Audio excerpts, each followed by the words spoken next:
So, welcome to If You Only Knew, the new vodcast, video and audio podcast for IndyFringe Theater. I'm here with Jeffrey Dalstrom. I don't exactly know your title, but I'll let you get into that in a second. I just wanted to say that If You Only Knew is a podcast here with IndyFringe. We started this. My name is Trent, by the way. Where are my manners? I should have introduced myself. And I am the marketing and events intern here at IndyFringe. And we wanted to start this. I had an idea to start this because I think it's very important to personalize what's going on behind the scenes here. I think we live in a internet culture, a social media, social networking culture where we really like to like the people that we support. And I think it's very important as far as storytelling goes, as far as the arts culture goes, to just kind of let people know that we are human and, we kind of make mistakes and things like that. Hopefully not too many, but just to give our audience a little idea of what If You Only Knew is about. If You Only Knew is a podcast focusing on the idea of revealing both the known and unknown facts about our guests. So with that being said, Jeffrey, please introduce yourself. Let us know a little bit about you, and then we'll get started. Well, thank you, Trent. I'm so excited to be on this new endeavor that you've created because it's a really cool idea. I just feel so fortunate because we actually have all this cool stuff that we're utilizing. Yes, my name is Jeffrey. I'm the Associate Director here at IndyFringe, which is the most ambiguous title that could possibly exist. It's like, what does that even mean? So basically what I do here boils down to a lot of logistics for all of the events. So I deal directly with security, both if we were in COVID times, that was a huge part of my job, or just the physical security of the space and the people within it. I also deal a lot with the scheduling of all of our different venues. So everything that's happening, including maybe even this podcast happening in this room, is something that I oversee. I oversee staffing, making sure that we have the people that we need hired and on board with our facility. And then finally, I think probably the biggest part of my job is you take all that, and then I'm also all those things for the Fringe Festival, which happens August through September. So really just boils down to, from the very beginning of the festival process of applications going out all the way to the artists stepping out on stage for the very first time, I am holding their hand all the way through, making sure all the forms are filled out, people are safe. If there's a COVID exposure, which I'm hoping we're way past now at this point, I'm aware of. I'm the one that knows everything when the festival's happening or attempts to know everything. So yeah, it's just a very complicated, hot mess of jobs that I do here. As many jobs go. I mean, you get a title, but it's usually more that encompasses that entire job. I mean, technically I'm an intern, but I don't really feel like an intern. You've been so gracious about just allowing me to come into this space, and I don't really get treated like, I guess, a typical intern, even though there are times where you be like, hey, handle this, intern. But I know.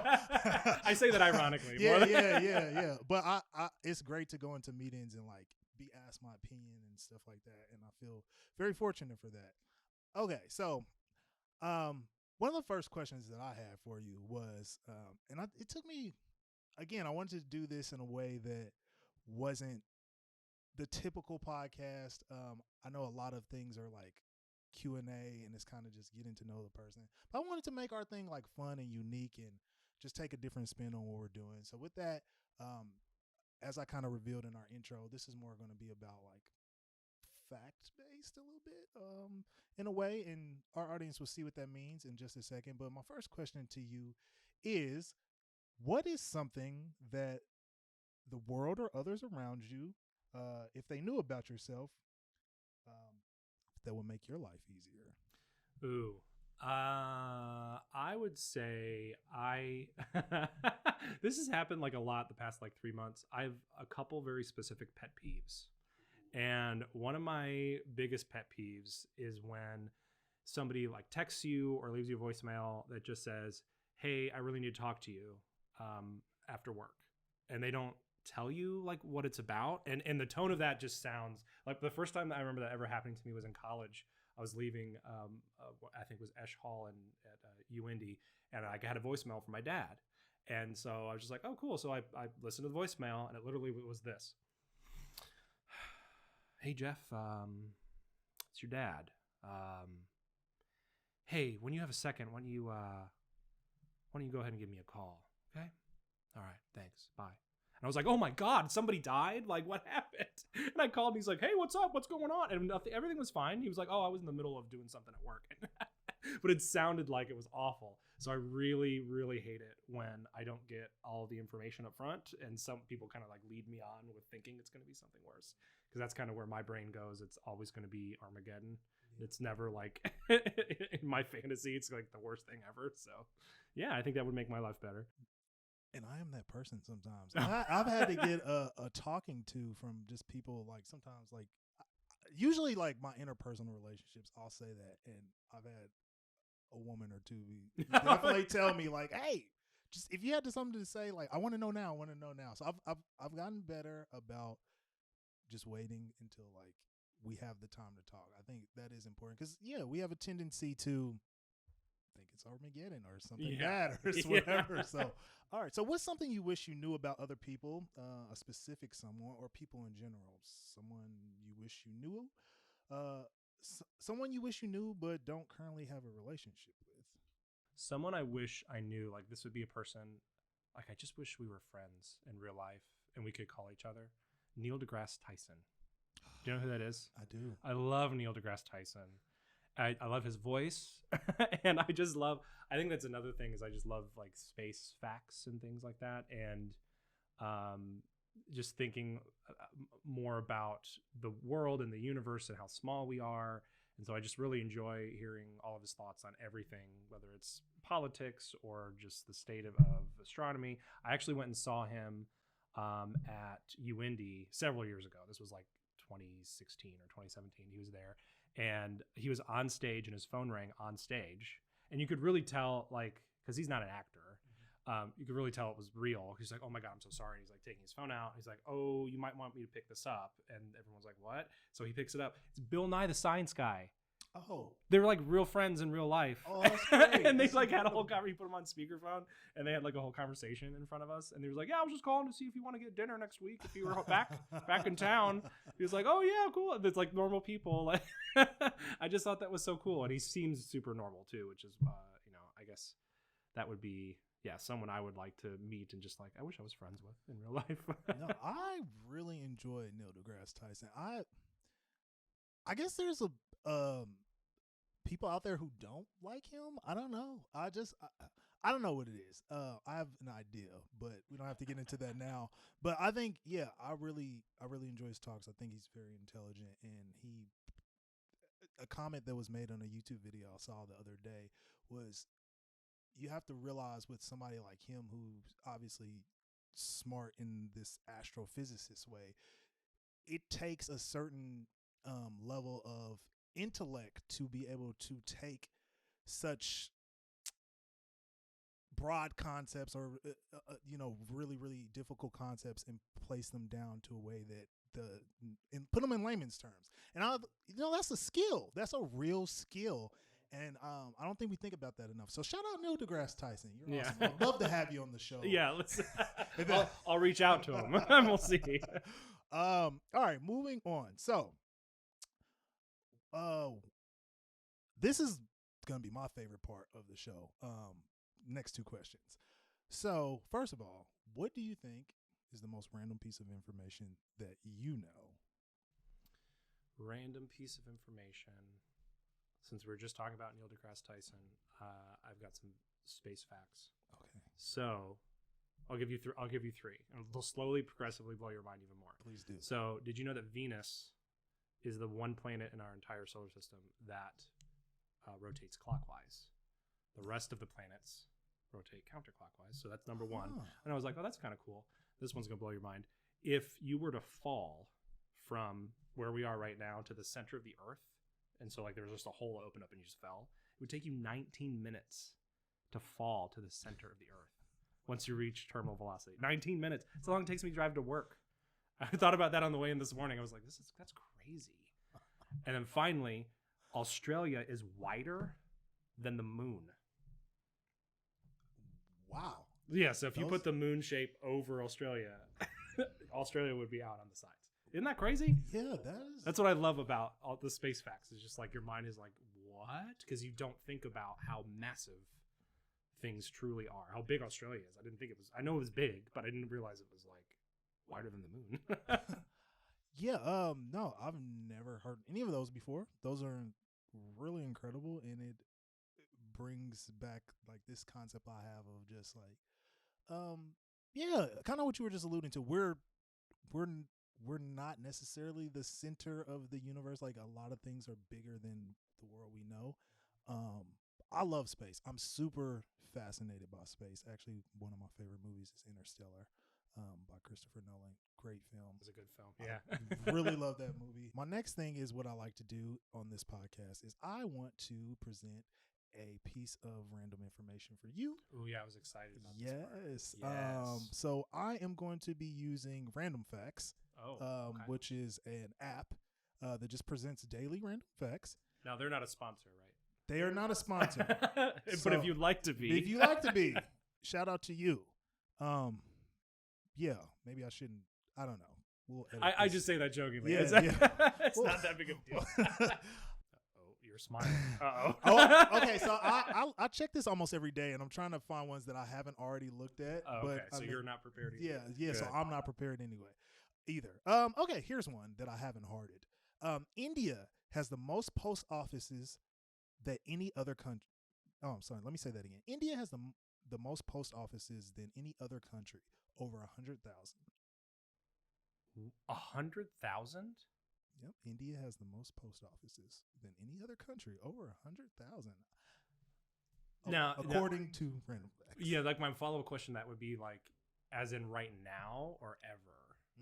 Like, okay. I wonder if there's like a country that ever had more. So there is a thing on this app where you can hit like an I, and I guess it takes you to Google, and it shows you more information. So let's see. The first thing that popped up: what country has the most number of post offices? So maybe that's outdated because something that popped up said China has over 200,000.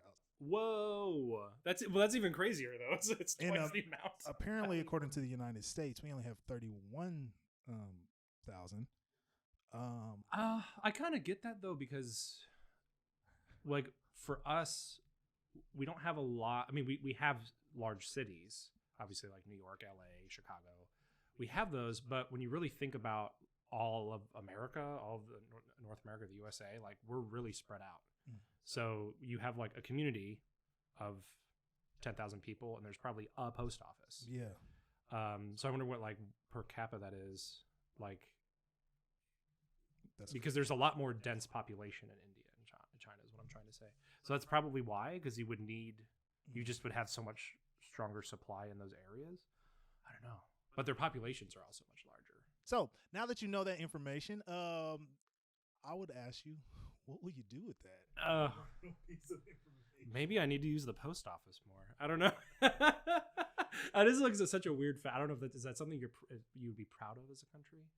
Like if we had more post offices, I don't know. Or do we not have as many anymore? Because I know we've closed post offices in the U.S. over the years. So I what I'm going to do with this information is I'm going to go home and tell my wife it tonight. And she's going to go, wow. And that's probably the extent of where that fact is going to go in my life. I'll let you take it because I don't know exactly the entire schedule, but I do know we have a few things coming up. So would you just like to speak on those and elaborate on, maybe a little bit more what your role would be as far as that goes, and just, just hype it up a little bit. Let people know what we have going on. Sure, yeah. So Diva Fest is happening this April through the beginning of May of 2023.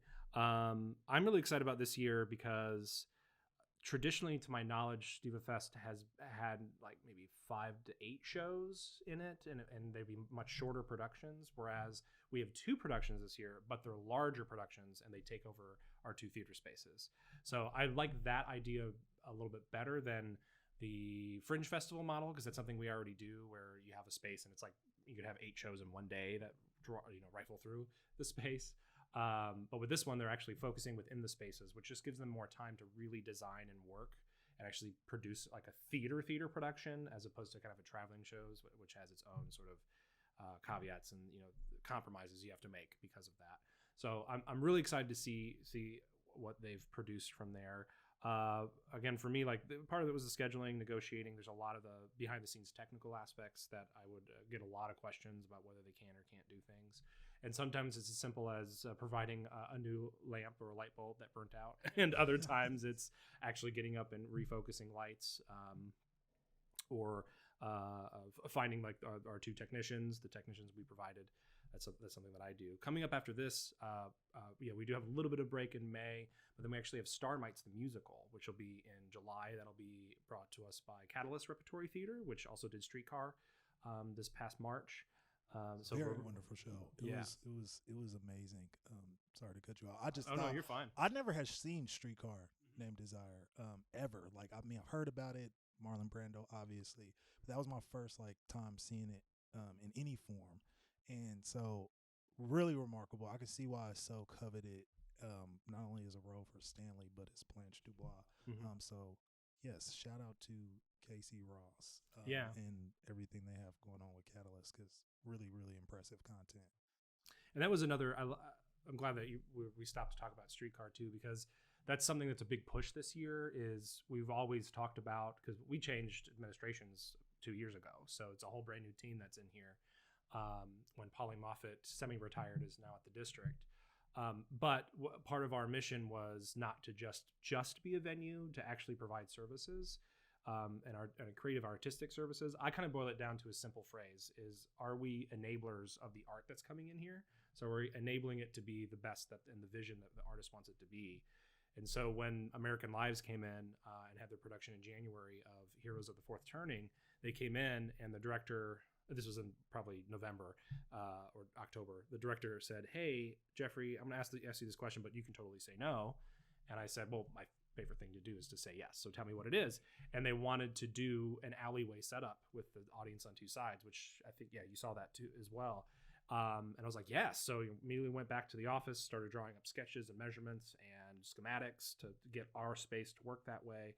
And I think that's something really unique about our space, because there's a lot of venues that are just a stage for people, versus we try to offer our particular expertise across our team.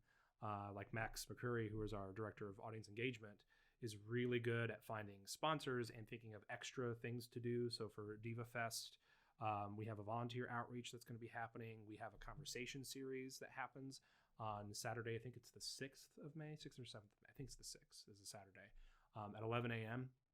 And it's all about new work development with the playwrights from Diva Fest. And it's just open to the public, open for free to just watch that panel. So we try to use all of our particular expertises to amplify the artistic experience that's happening here. And I think that's something I hope that the artists around here are craving and wanting, because we see them come in, and you only have so much budget. So we try to amplify their team with what we can. And I really enjoy that. Just as somebody who is also an artist, actor, creative, I think it's fabulous that IndyFringe has taken the next step as far as just allowing these theater spaces to be really just whatever you essentially want to make happen in that space. If we can, make it happen. I love that we've been have such a yes model to our artists and things like that. And also, I think IndyFringe was probably one of the first theaters that I ever graced when I started acting and stuff. So to see the growth of just the institution itself has been really remarkable. And I can't wait to see Diva Fest and what's going on between April 28th and May 6th. I think we're going to have two fabulous shows with Divine Alchemist and the Ballad of the Book Women. So, yeah, look out for those. Any last comments, remarks for us, Jeffrey? No, I just want to thank you for your time, and I think this is a great idea. And like I say, yes, in problem solving, we're here to help. So however we can help this be even more successful, and we need sponsors. We should get a sponsor. That's something else that we should talk about. Email the app developer that you're using. Absolutely. Yes, we definitely would love sponsors. We want all the help we can get. With that being said, I will move into our closing. Thank you for tuning in, and we will be back. This is If You Only Knew. We're just getting started. So excited to have this going on, and comment, like, share, subscribe, all those things. We want your feedback because we want to, keep doing this, and we want to make it as best as we can. So thank you. Thanks, Trent. Thanks, Jeffrey.